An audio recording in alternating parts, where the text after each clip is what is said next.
Oh, man.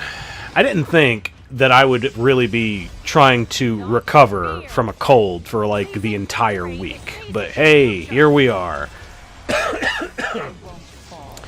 So, with that being said, I want to go ahead and just say real quick, yeah, this is the last time I really, like, look at some of my other guildies and, like, the strategies that they do, and just try to do the exact same thing. Because basically what happened was, without any other information, I went into this expecting 110%. Oh yeah, that Belian's definitely going to be on injury, right? Well, guess what? She's on counter. This is going to be very, very detrimental very, very quick, and you'll see why.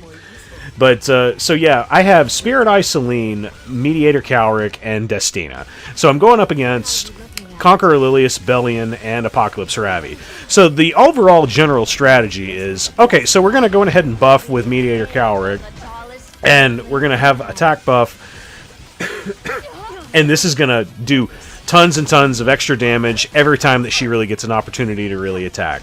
Now, however, we just don't get a lot of the things that work out, like, in our favor. For example, we miss a couple of strips on the Belian whenever we get the opportunity to try and strip with Mediator Kawerik. In fact, I'll point out the exact moment where it really, really screws me over later on down the line. But, like, the whole general shtick is, hey, as soon as we kill Belian, we're 100% set. Because whenever Belian's gone, then we can just slowly go through the rest. So, because of all the extra Belian damage that Belian does, because she's an AoE unit, so, yeah, cool, Spirit Eye Celine's dead. And so right here I go for a strip, because then she would have really, really low health, and I was going to bring her back.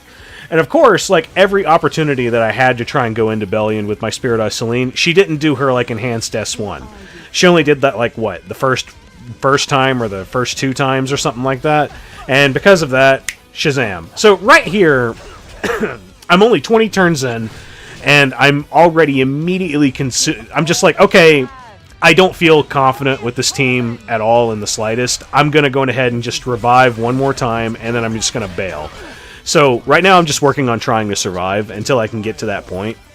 But the biggest thing in particular is, I don't know why I didn't just do this. I should have just done Inferno Kawazu. Because straight up, Inferno Kawazu would have done this extremely well. One, Inferno Kawazu would have done a metric shit ton of damage to Belian, or straight up killed her. And anytime you're fighting like a Ravi now, you're not really dealing with Crimson Seed anymore. Crimson Seed's like not even a thing anymore. It doesn't exist. Like, we just don't even talk about it. So then she's gonna take the burn damage. So, like, what's the worst thing that you really have going for you? Probably, I can't even recall, but I'm assuming that this A-Ravi's probably on proof, because they're all on proof.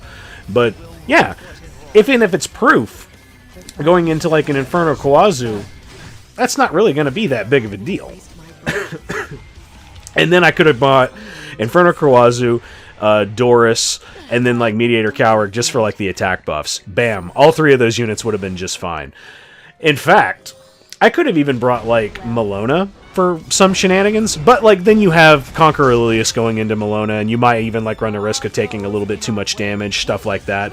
But, like, that was, like, the thing that I was thinking. I did this team just because I saw one of my other guildmates do this exact team, and I think I know how his worked. His Spirit Eye Celine was probably a lot stronger than mine. So I'm getting ready to do a revive right here, and then I'm just going to dip out. However, I do make a mistake right here. So right here at this dual attack, I didn't get a good look at my health bar. I was safe, but I didn't see it right there. And I was like, ah, shit, I guess I just need to bail. So then here's the second match where I just saw an idea that my guildie was having. I was like, okay, so this looks like a pretty damn good idea. If you have a DJB that's fast enough to go on turn 1 because, you know, Fallen Cecilia gives everybody a barrier, you can just do like a pretty decent amount of damage to it. You can use whatever like big damage unit, which in this case is Zahhak, who is also going to push up my Rimuru. And hey, cool, Rim is gone. So then it's going to be Rimuru's turn, and Rimuru does additional damage based on buff. So, hey, I don't know if you guys know about this, but Lionheart Cermia almost never has a lot of HP. Very, very rarely they are like built super slow with like lots and lots of HP, but that's usually the strategy that I go for whenever I use like Rimuru. And with that, hey, the 2 DPS are already down, and all we have left is Fallen Cecilia, and it's over, son. All Zahhak needs is 1 turn in, and we're good.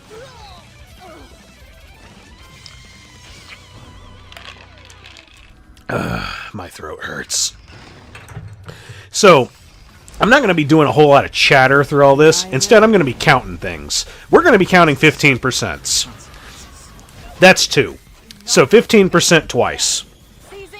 Okay. And then what's this? Okay, so that wasn't 15% yet, but that was 15%. So that's 3. And then, what is this? Oh, Shazam. That's 4. We are 3 turns in, and we have seen 14%, or 15%, 4 fucking times. Woo! I'm having fun. So yeah, we didn't get a total strip there. That could have been 15% as well. But like, so my strategy is, hey, we need to kill Zio. As soon as Zio's gone, the entire team falls apart. Because I don't care how lucky or whatever 15% related you are. As soon as Zio's down, all you have left is Karina. And Karina is only going to go into Ed. Period. And I don't care how lucky you are. You're not going to kill my Ed with just a Karina. It's just not happening. Okay, so that's not 15 yet. But yeah, 15% occurs so damn much in this fight. It is absolutely baffling. Now, I'm not going to count all the other units. I'm mainly just looking at Ed. Because Ed is the only unit that's actually at 0 effect resist. Okay, that's 5. That is 5 15%.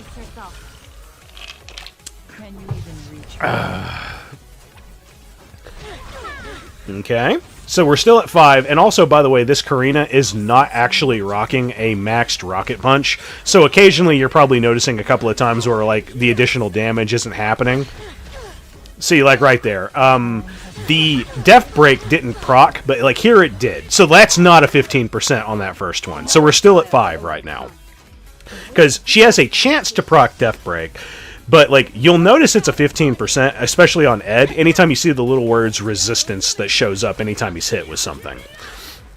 But, like, now, yeah, we're pretty much just left with Karina, and all we have to do is just hit into her until we eventually win. Like, that's all there is. So, like, hey, we're at 5 15% procs. They no damn way that we're going to get any more than that. No way we're gonna hit all 6. We're gonna just kill her right up here, and everything's gonna be fine, right? Okay, so we missed, but okay, we'll kill her with equivalent exchange right here. Everything's gonna be great, and that is 6 15% in one fight. Woo! I hate this game. Okay. Now, let's actually talk about some other strategy right here. So, Lua is, this is a unit that I usually like to bring Shadow Knight, Pyllis, Christy, and Roana into. But this is a little bit different because it's Remnant, Violet, Senya, and Lua. Now, the biggest thing that you probably immediately noticed is Shadow Knight Pyllis was the first target from the Lua, because the other 2 units on my team were green. So that goes into Shadow Knight Pyllis, but then that also does a nifty little thing, and it makes Shadow Knight Pyllis the target for Remnant Violet's S3, which, hey, that's exactly what I want. Because anytime anything goes into Shadow Knight Pyllis, I just generally don't give a shit. I have tons and tons of defense, I have a lot of HP, and I also have Aureus on Christy. So, like, the goal is you don't want Christy to take the main hits. She's taking, like, the extra damage. So it works because Shadow Knight Pyllis takes the first hit, and she's going to take the majority of the damage. But it all works out. So now the general strategy is for every opportunity that I get to S3 with Shadow Knight Pyllis, I'm going to go into Remnant Violet. and it shouldn't be like any issue at all. Because in fact, we kind of like move around on the CR bar quick enough to where I don't think we even see Remnant Violet use his S3 again, because nobody else is really hitting him. He's not dodging anything because nothing's really hitting him, and we really just generally don't have anything to worry about. And as soon as Remnant Violet goes down, yeah, he's like really the only one DPS that's there. It's kind of like Shu, except like Shu is a much scarier like threat.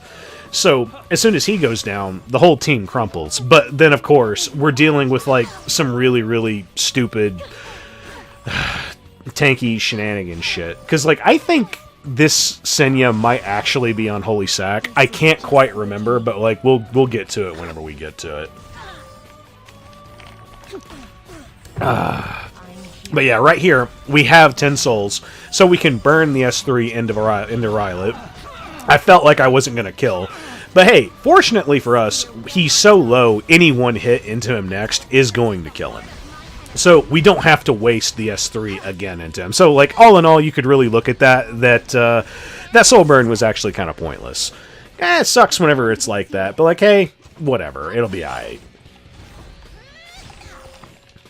Because I'm pretty sure, even though he has a barrier right there, the additional damage from Rocket Punch is going to be more than enough, even if he dodges, that it's going to kill his barrier. Let's see if I was right, because I'm pretty sure I am. Yeah, 100%. Because, like, the big thing with Rocket Punch is it's super effective on any unit that's like really squishy. Because yeah, Rocket Punch usually can do like somewhere around like the 3k kind of area in terms of additional damage against like even kind of tanky units. But like whenever you're going into something squishy, you're gonna start doing like some crazy ass 7k or 8k shit. And I've done that a few times to Aiden. Like, because straight up Aiden, if I'm ever fighting Savior Aiden with Shadow Knight Pyllis and I have Rocket Punch, she's dead in 2 S3s, period. Which is usually why, like, the strategy I go for anytime I'm fighting like Savior Aiden is I like to use Shadow Knight Pyllis, go into her with 1 S3, and then just, like, waste my time for 2 turns, just so I can get my S3 back. And then I'll have Soul Burn. And then I can Soul Burn it just in case something goes wrong, and then the very next turn I can just do it again. That's usually my strategy when it comes to fighting Savior Aiden. But either way, I am so sorry. I'm going to be like muting a huge portion of these videos just because of all the coughing that I'm doing. But like, hey, we're slowly getting through it, because this is a Senya that's on my oh-so-favorite build of all, which is the S1 EE, which recovers health. But, like, the thing that's funny is the S1 recovery thing isn't even really that useful, guys. Like, it really isn't. It's only useful if you're gonna build one that's, like, say, super effectiveness, and just, it's there to just, like, mess up the team. Just, oh man, I can't get my turns in. That's like the only thing I could even possibly see any use for, like the S1E Senya. Otherwise, to be completely honest with you, I would just rather go with the damage and have Gab. Because when you have Gab, it also kind of protects your, I think it protects your counter a little bit, but then again, it could be counter and Gab. I don't know, in terms of like the order of like what stuff is stripped if you're hit with like a stripping unit. And I also fast forward this a little bit because like you guys don't need to see me beat up on Lua. And anyway, on to the next match. So this is Lua, but this is Lua without Shu. So it's Lua, Belian, and Apocalypse Ravi. So we have 2 units on this team that are very susceptible to injury. And as well as I have a unit that's going to be strictly going into Ed. Now, that's basically the big strategy that I have. Is, okay, Lua will just go into Ed. Ed will just, like, be a really annoying character. And, oh, goody gumdrops. That is a injury Belian. Okay, cool. So that pretty much means devote all of your, like, turns into going into Belian. The faster she dies, the better off you're going to be. Because, like, I think that's exactly what I do. I just use my Ed. I'll S3 her. She has Death Break. She's gone. So now the only real threat that's still on the field is actually a Ravi. Now, unfortunately, that Lua did actually reset my Doris, so that is a little bit sketch right there that I did deal with. So, like, that was a very, very high effectiveness Lua. Fortunately, though, we were just tanky enough, and we didn't get, like, super unlucky. Like, if that was a counter Belian, maybe things would have been a little bit worse, and if she was, like, reacting with counters nonstop instead of with, like, injury, that might have been a lot worse for me, because I wouldn't have been able to heal immediately. But, like, now that I've gotten my chance to heal, and I was able to survive, like, turn 1 of, like, a Ravi's shenanigans, which, actually, yeah, I've already forgotten the beginning of this fight. I believe I silenced her with Ed. So, that ultimately works out in my favor, because, yeah, I couldn't heal at first. But, like, now that I can heal, and everything is, we're over that first speed bump, we're 100%, like, in the clear and ready to go. Because now, with Alencia on our side, we can just go into a Ravi for free. So, now that a Ravi's already getting a little bit of injury on her, all I have to do, essentially, is just soul burn with Alencia once, get a death break, and it's over. Because I'm pretty positive that's exactly what's going to happen. Even though this a Ravi actually procs counter, like, quite a few times, it doesn't matter. It absolutely does not matter in the slightest. I have this 100% in the bag.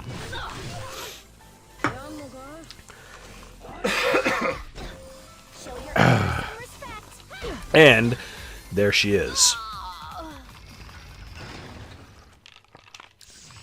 Now, this is a pretty typical Dark Corvus setup, just because I was actually getting kind of frustrated with what we were fighting earlier today. So, this is an all-light team. I normally would do something like Shadow Knight Pyllis into stuff like this, but you know what? I was actually feeling a little bit frisky. So, I took Destina there. Destina is my cleanser for any chance that I need it. And of course, the very first chance I take to do an S1, I immediately get a dual attack and I proc the Lionheart. Cool. This game's legit. But either way, we're pretty thick, so we have like a fair amount of defense on all of our units. We're pretty tanky, so it's not the end of the world. But thankfully, we've all completely recovered after that, and we just basically got free hits onto Dark Corvus. So now Dark Corvus is ready to go ahead and start murdering. So the biggest threat that we already have at the very, very start of the jump is Lionheart Cermia. So as soon as we take her out, all we have left is Conqueror Lilias. And we do not need to soul burn, because Lionheart Cermias don't have lots of HP. And we do like minimum 19k. So 100%. By the way, pay attention to all these Dust Devils. I honest to God think she Dust Devils me 5 times. It's super, super cool. But, yeah, looky there. We have Dark Descent, or Devil's Descent, again. And we were able to soul burn it this time. So now, we got rid of Conqueror Lilias. Now, here comes the fun part. So, we have to deal with Spirit Eye Celine. We have to not do any critical hits, and we have to just pretty much go through this whole shenanigans right here. So we have to go through at least 3 turns.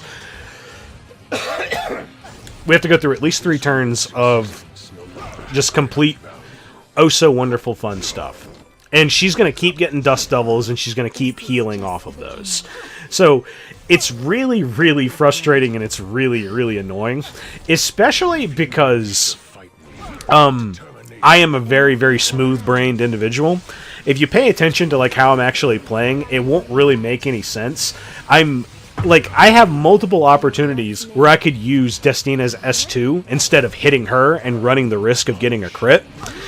So I don't know why I didn't do any S2s or anything like that.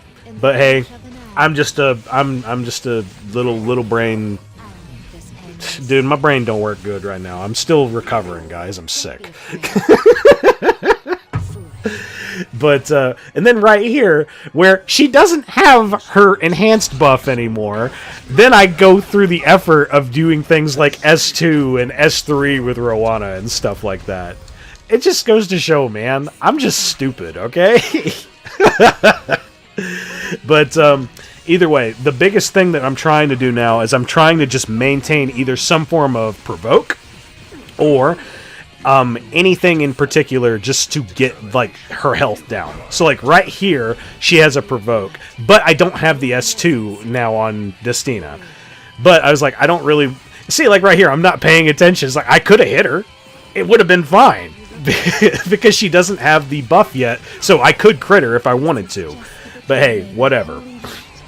But like, hey, we got everything we needed. I'm able to get a S3 off right here with Dark Corvus. This is not going to kill, but she's going to be so ludicrously low on health that like any hit from any of my Soul Weavers is going to do it. And I look at my CR bar real quick just for like, you know, aesthetics purposes. And it's like, nah, I can't bring up anybody to kill her, so I'll just do it with Destina. And Shazam! That is the game. Woo!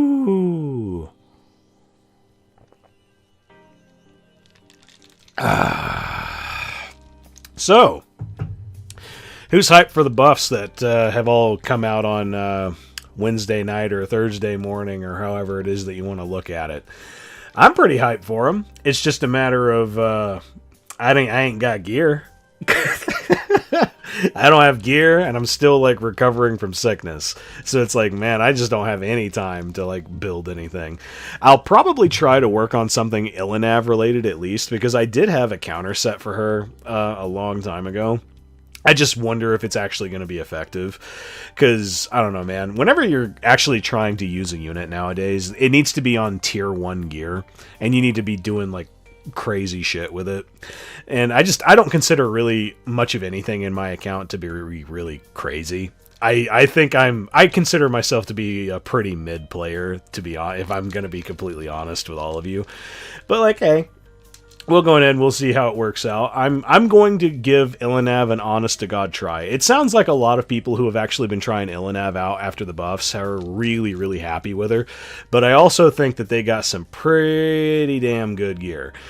But hey, we'll go ahead and we'll try it out. I'll actually give her an honest-to-goodness try, because I've wanted to use Illinev for a really long time. She just felt like she was so anchored to RNG, at least on counter set. You just straight up couldn't make it work. And if I can't make that work, I'm going to see if I can somehow get her an injury set like my Alencia is right here. But hey, if you guys like this video, please go ahead and leave a like. And if you want to see more of my content, go ahead and hit subscribe.